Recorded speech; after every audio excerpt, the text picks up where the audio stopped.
let's get things started with Shai from CrazyLabs. So I'm going to share my screen and start the presentation. Awesome. So I'm actually very excited to join this talk and discuss how can indie games go hyper and if any game can go hyper. So for those who don't know me, my name is Shai. I'm the head of publishing at CrazyLabs. My team and I are working with studios from all around the world, from the concepting phase until their game is released in the charts. I'm actually always looking for talented studios and developers who are looking to enter the hyper casual scene, or if they would like to discuss hyper casual games. So a few things that we're going to discuss today. We'll have a brief introduction to CrazyLabs, and then we'll dive into the process of game development and prototyping of hyper-casual games. Then we'll discuss what kind of indie games and if can any indie game become a hyper-casual game. And then we'll have a case study about Solo Fish, which actually started as an indie game. And together with the studio and CrazyLabs team, we worked on a game to fit it to a hyper-casual business model and launched the game. And hopefully we'll have some time for questions as well. So a bit about CrazyLabs. We're a top 3 game publisher worldwide.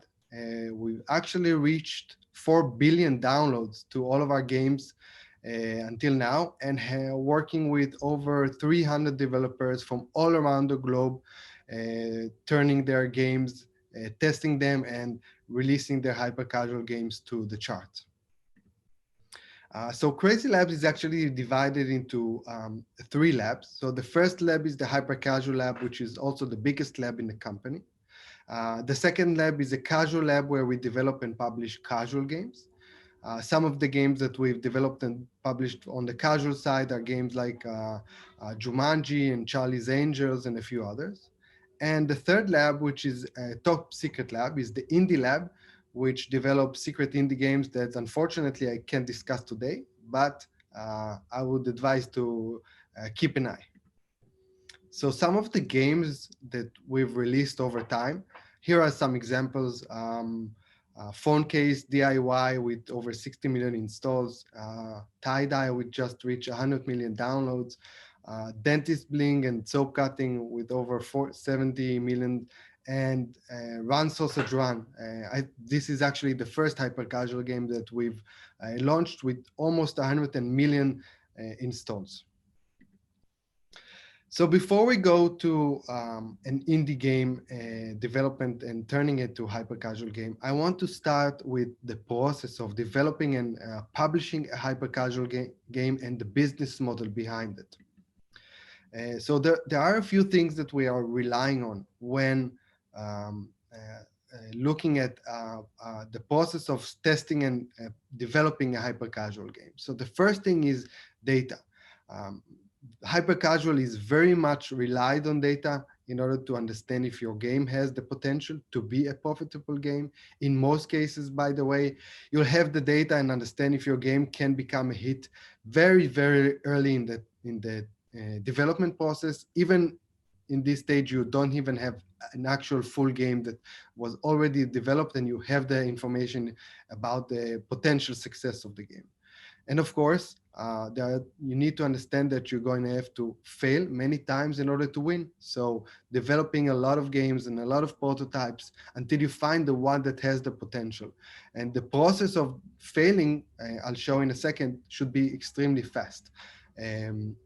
Fast because, first of all, the trends in hyper-casual are changing very fast. Of course, there are copycats who can copy your game, and you'd like to win and not be left behind. So making it fast is very critical. And of course, the ideation part and concepting should be is critical and should be something that is very original and doesn't look like anything else in the charts. So moving to the publishing process itself, I think you can divide it into 3 steps. So the first step would be understanding if players want to download your game. And the second step would be if players want to continue and play the game and come back to play your game.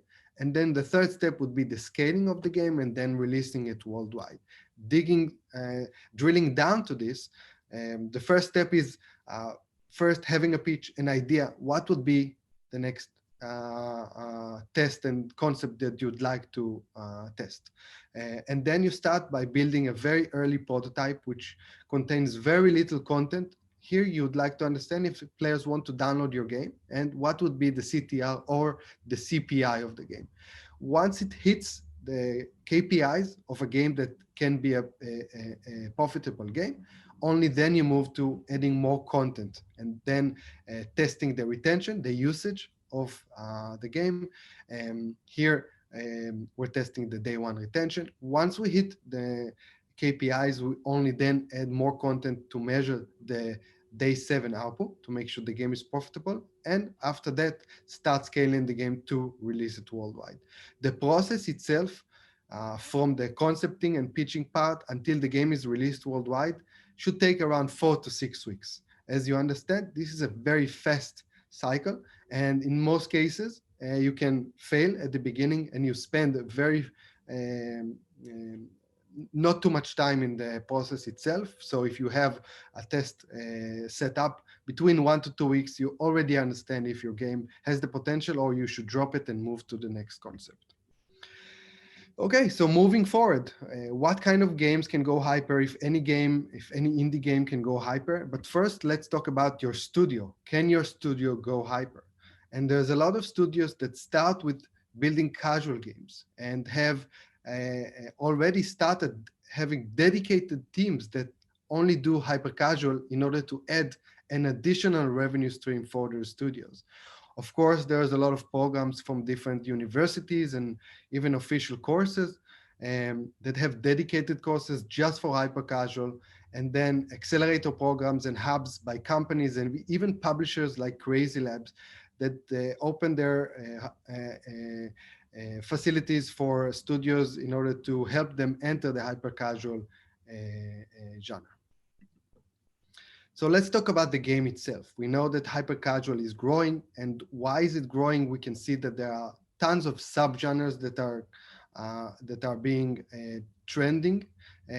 Some of the things, for example, simulation, runner, narratives, and there are many, many more subgenres that we see that are trending. And this causes a lot of studios to really try and enter this business model and try and go hyper as well. Of course, turning indie games and endless games into hyper casual, taking trends, social trends, and gamifying it into hyper casual games, and even going back to retro games and turning them into games that can be hyper casual. But before we look at the game and discussing it, okay, can we make this a hyper casual game? There are very basic things that we should look at. The first is many indie games are very niche, and we know today that hyper casual is a mass audience. We want everyone to play our game. It can be a 16-year-old boy or his 50-year-old mom. So we need to make sure that the indie game is not too niche and it has the appeal to be a hyper casual success. The next would be the goals and the missions. As we understand, everyone should play this game. So we need to make sure that it's going to be easy for them to understand what is the goal of the game, what is the controls, what are the missions, and then of course, making sure that the onboarding is easy. And we'll see that actually in the case study that I'll show later in this presentation about Sholofish. Once we understand the game has what it takes to be a hyper casual game, only then we go and start digging into the game itself, making sure that we have a good, fun moment that players would want to continue coming back to the game and play it again and again. Then we start going into the levels themselves, making sure that they are adapted into a hyper casual level, funnel, and progression. Again, I'll show this in the case study of Sholofish.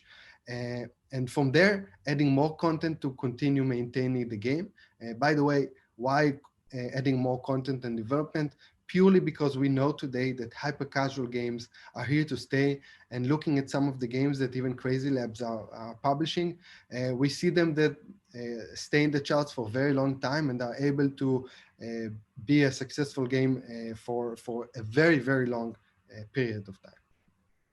So to summarize what we've talked about until now, four important steps. Clarify, making sure that the players know what they need to do. Simplify, making sure that they have one goal per level and it's very clear for them what is the goal.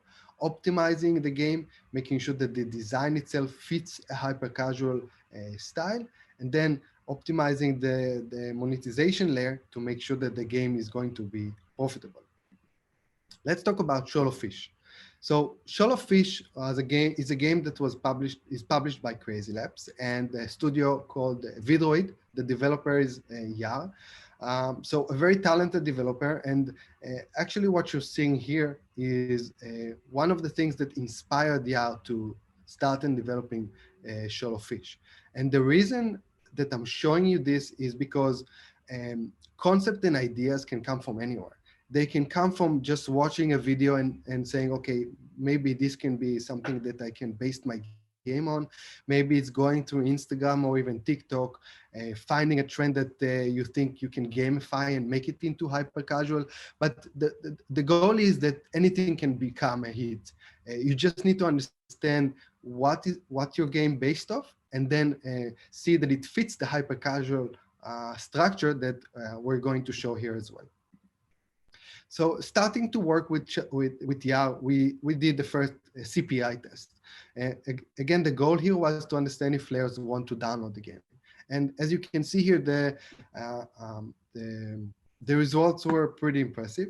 So using the click dashboard, we saw that the CPI was 11 cents, which is very good.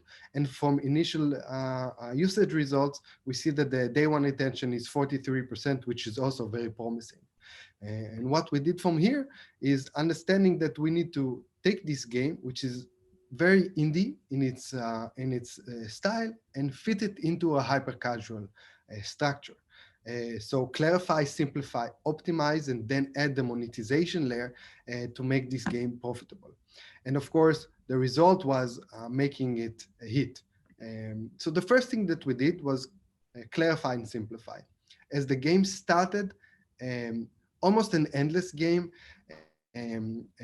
we needed to make it very clear and remove all of the what we call the noise around the user interface. As you can see here, for example, you had best score and high score and distance, which were more related to the endless mode. And here we're taking the game and making it into level-based with one goal per level, making it very clear for the players what is the goal that they need to do now for the level, and actually making it fit into a hyper casual level-based structure. Next thing that we did was improve the onboarding. And this is very, very critical, specifically in hyper casual. Everyone are playing this game and we want to make sure that it's very clear for them. And the first levels and the onboarding itself is critical because here you're retaining the players. You want them to continue playing the game.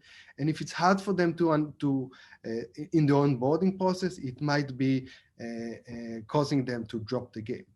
So making sure you have a very clear and easy onboarding. And the first few levels are very easy as well. And the reason for that is that the first few levels are kind of a tutorial for these players. So we don't want them to fail too much. Actually, try not to fail them at all in the first few levels, because this is where they're going to learn the game. And once we have that cleared, going to the level funnel itself and optimizing it towards a hyper casual level funnel. And we're going to see it in the next slide here as well. So first thing that we've done is optimize the fail rate on the levels themselves. As you can see on the top chart on the red line, this is where it started. Then you see the spikes here. These spikes represents the fail rate in the first few levels of the game. Now the fail rate can be due to many reasons. It can be unclear goal and user experience and user interface to too long levels. And here what we try to do is optimize the fail rate towards a level that is not too hard, yet challenging enough to retain the players. And looking at the first graph, you can see that the orange line is finding the sweet spot between players that are enjoying the game and have some kind of challenge, yet it's not too hard for them. Now, going to the second chart here, you can see the difference between the green line and the other lines. This actually represents how many players continue playing the game once you find the sweet spot between the difficulty and a challenging level funnel. Once we have that cleared, we are continuing to optimize the game and add the depth and content as well as the monetization part here, working together with the studio to add points where we're going to monetize the players, yet retain them, and adding more content for them to enjoy and continue playing the game. So going back to this slide, because I think this kind of summarizes the case study of Shoal of Fish, so you guys can understand what's needed for an indie game to become a hyper-casual success. So first thing is clarify. Make sure that the players know what they need to do. The first few levels are very easy. The onboarding is fun and satisfying. Next, you need to simplify the game. Make sure that you have one goal per level, and it's very clear for the players what they need to do in each level itself. Then optimize the user experience and the interface to fit it into a hyper-casual structure. And this is what we did here in Shoal of Fish. We removed a lot of noise and simplified the user interface, and then add the monetization layer here and make sure that the game is profitable so we can continue scaling the game.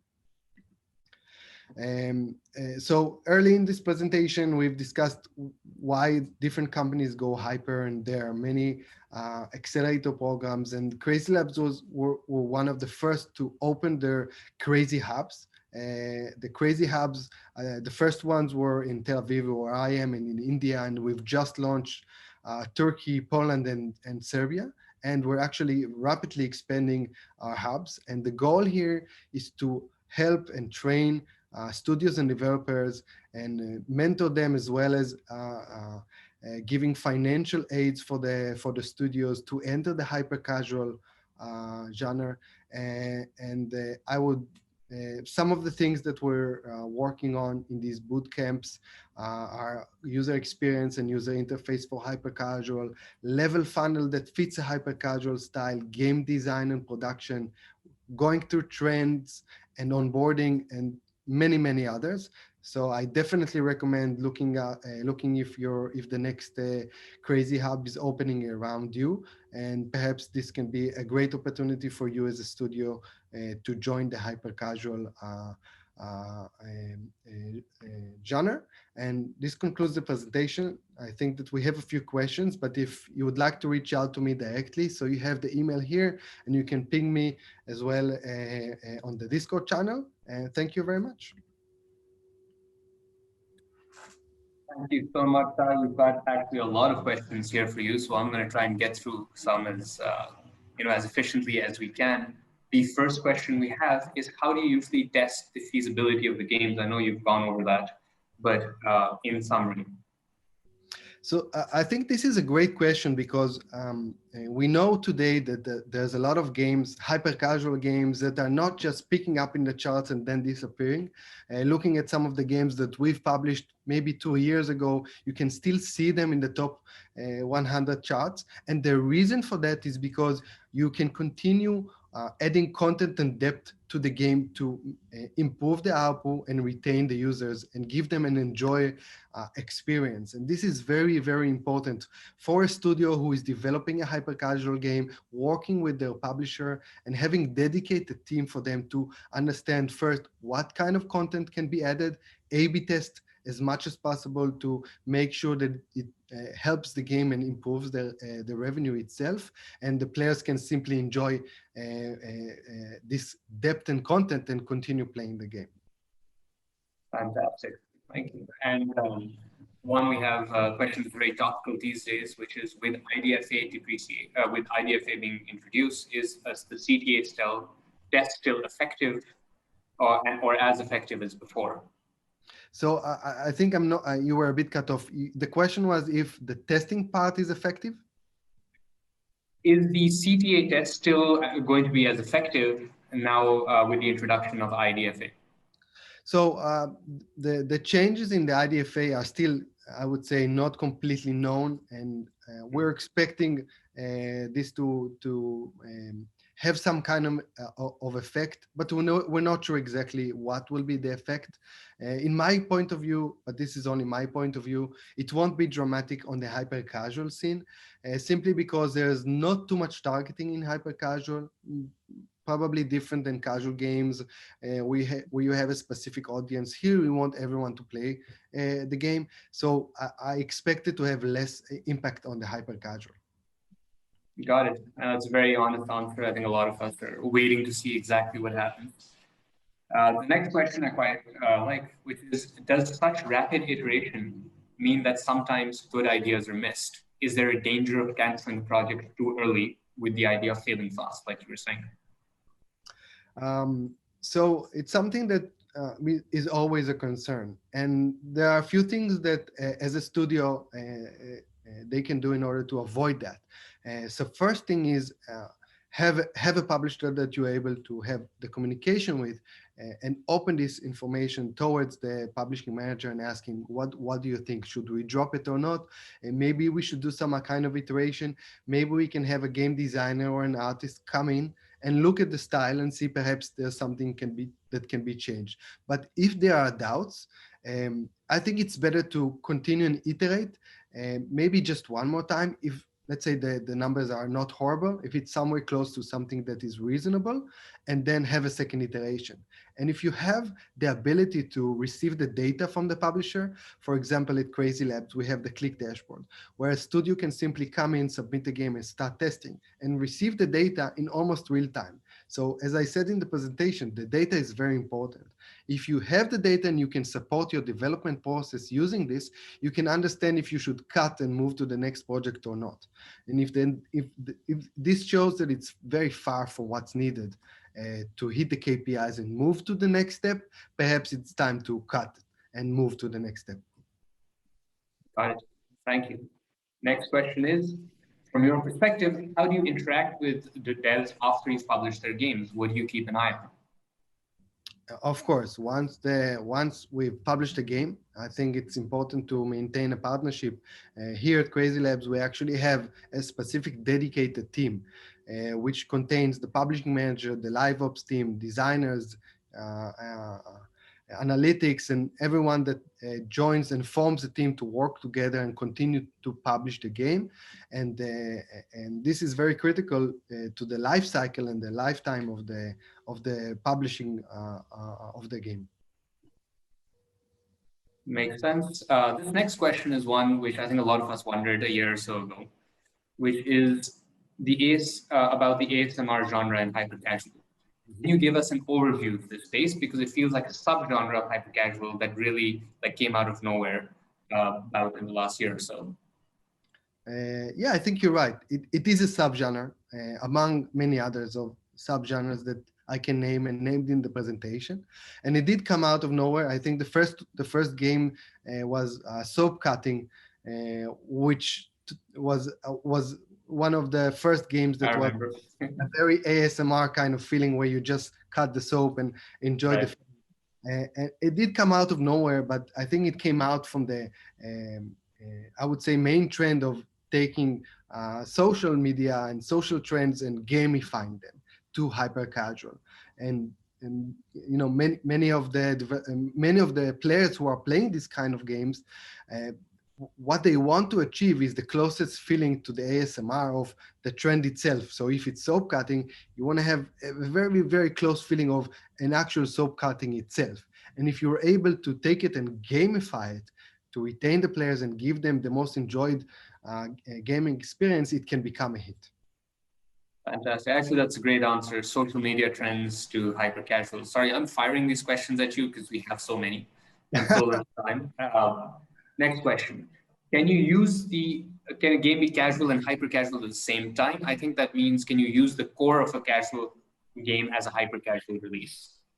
I think it's a tricky question, by the way. So the mechanic of hyper casual, the controls themselves are very different from a casual game.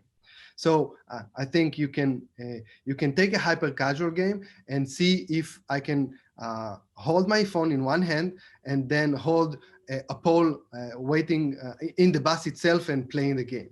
While a casual game, something that might be a bit hard to do that, because hyper casual games are games that can be played by anyone anywhere, while casual games like the controls themselves might be a bit tricky. You can use more than one finger, for example. The depth itself would be a bit different, and they are a bit more niche, while hyper casual games are less niche and are more appealing to a very wide variety of audience. Now, taking this into consideration, there might be some casual games that might be able to turn into an hyper casual game if their core mechanic itself is a hyper casual genre. I don't have an example in mind, because let's take Shoal of Fish, which was just presented. It started as an indie, I would say, casual game, but the core itself was exactly hyper casual. One finger mechanic, easy controls, easy to understand. Once you have this basic, then you can start discussing, let's turn it into a hyper casual game. Got it. Yep, it is a difficult question. Next question we have is, what is typical D1, D7 retention for hyper casual games? You said 40% was very, very good for Shoal of Fish, but what would you consider to be average or bad? Acceptable or unacceptable, I guess. Yeah, so here at CrazyLabs, in the initial tests, we're looking at CPI and day one. We're actually not looking at day 7. By the way, the reason for that is that if you have good CPI and good day one, we'll form a team that will work together with the studio to make sure the game is profitable and have good enough content and usage at day 3 and day 7. But initial day 1 retention metrics on iOS, for example, is anything about 43%, I would say. Again, it's a bit flexible because I have games that were published that has retention rates of day 1 less than even 40%. But the reason for that is that it was monetized well, and the long-term retention and the usage itself and the sessions were very good. So I think there's a lot of data points beside retention that are critical to look at if you're publishing a game or not. Fantastic. I think we have time for just one more question. Everyone, please do drop the questions in the Discord afterwards. There's obviously a lot of interest. So the last question, I think we have a minute, is, do hyper casual art style need as much localization in different territories? I think that the art and style is not localized. So the art and style should be exactly the same everywhere. If you're looking at the text localization, which, by the way, the hyper casual doesn't have much text, except if it's a kind of, I would say, a narrative game where you have a bit more questions and text. Most games don't have too much text and have very, very little content to localize. All right, let's fit in one more question, which is, how long should the tutorial phase of a hyper-casual game be? And I think this is a very, very specific question. So I was really interested in it. How long should be the tutorial of a hyper-casual game? Okay. Okay, that's an interesting question. So there's no real tutorials in hyper-casual. So if you play I would say the top 100 hyper-casual games today in the chart, I can almost bet that there are no real tutorials in the game itself. However, the first few levels are the tutorial. And this is what we've done in Shoal of Fish, for example. The first level, what we want to achieve here is for players to understand what is the game about, what are the controls, and what is the mechanic, how to win and how to lose. The second level is adding more features and variety for the players to continue playing and understanding what to expect, and from there continue at this pace. So again, the levels themselves, the onboarding is the tutorial itself. Yeah, that makes perfect sense. We're out of time. We still have a lot more questions. Please send them into Shai Discord or in any other way. Shai, thank you so much. Clearly a really fascinating talk. We've got a ton of questions, so I hope you're free for a little bit to answer them. Awesome. Thank you so much. Thank you. Bye-bye.